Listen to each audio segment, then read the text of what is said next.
of the workers at shelters don't know or are not empathetic with the people who have to live there, and a lot of people have that persona that they feel the need that people, if I could do it, then they can do it, or if I can make a living, then they should know how to make a living. So a lot of people look down on people in poverty, and it saddens me because life happens.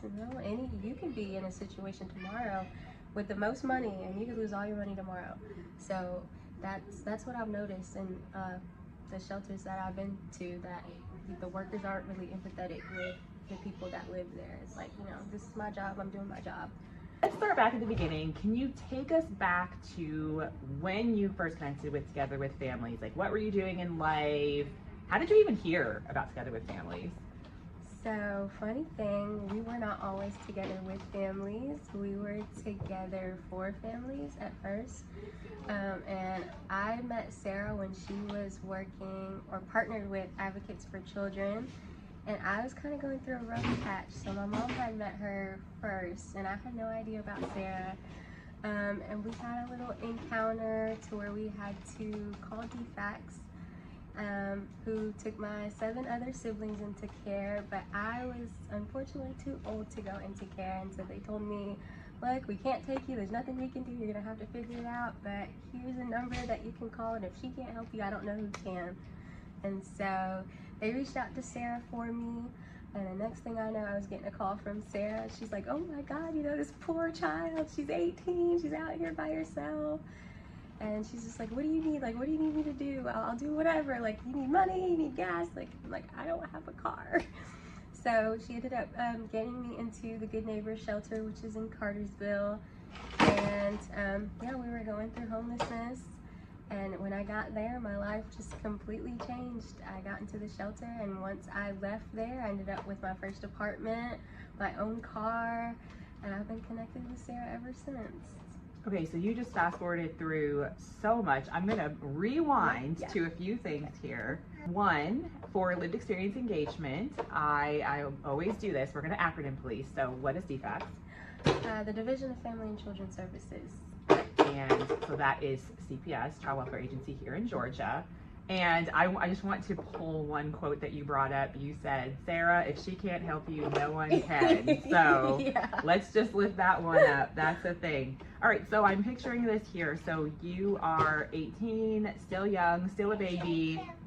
You're the oldest? You're the oldest of 7? I'm the oldest of 15, actually. The oldest of 15. But 7 of them are in care. I know. I thought I had a lot of kids. I have a circus with my 3. All right, so you're the oldest of 15. So your mom is involved with the system, and you were not still in the home, or you were still in the home? I was at the time. So we were not homeless. We were going through an eviction, and my mom ended up getting pulled over for a traffic ticket. And so she got into some trouble with that, which is why we ended up having to call DFACS, because we have no family here in Georgia that could have helped us. It was only me and my siblings and my mom. They told me that I could not keep the children because I was too young and there was too many of them.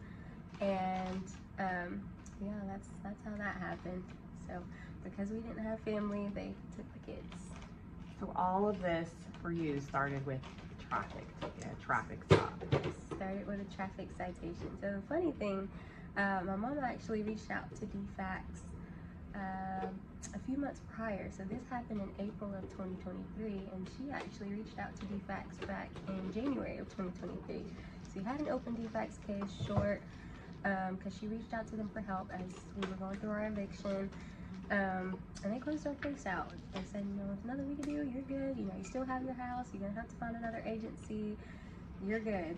So I don't know what happened with that, how that happened, but they did close our case. All right, so let's tie this all up with a bow here. So your mom asked for help, didn't get help, then came back in contact with the system. So you're 18, so you're not going to go into foster care at this point, but you were thrust into adulthood and independence, self-sufficiency very quickly.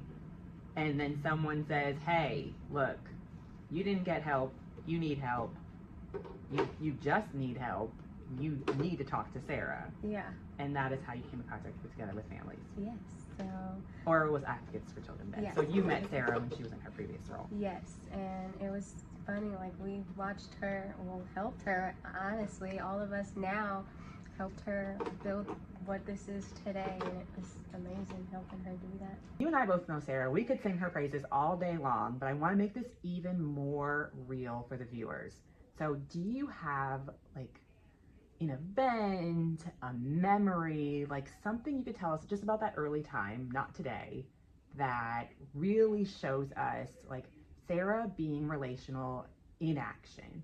Yes, so I was in the shelter, and at this point, it was like, COVID was kind of dying down and everything, and I'm just like in my headspace. I'm like in the shelter with a bunch of grown women. I'm the youngest person there, so I had dropped out of school completely. And I was just like, I can't do it. I don't think I'm gonna graduate. They were trying to hold me back, and I'm 18. I'm supposed to be graduated already. But I told Sarah, I'm like, Sarah, I really, want to get my high school diploma. I'm like, what can I do? I need help. And I ended up finding the high school diploma program, and I finished it within like 2 months, because she was pushing me. She's like, no, you can do this. You're gonna go to college. You're gonna be great. And then I came to the bump in the road, and I'm just like, oh my God, like I have to pay for this. Like they're not gonna send me my diploma without paying. So then I got discouraged again, and I called on Sarah. By this time, she was just like my shoulder. I told her everything, and I was calling her for everything. She's like, no, you're gonna get your high school diploma. And whatever she did, she worked it out and ended up getting my $1,000 diploma paid for. And that was wonderful, because then I got my high school diploma sent to me in the mail. Yay. It was amazing. So now I'm able to be in college. Never thought I was gonna be in college.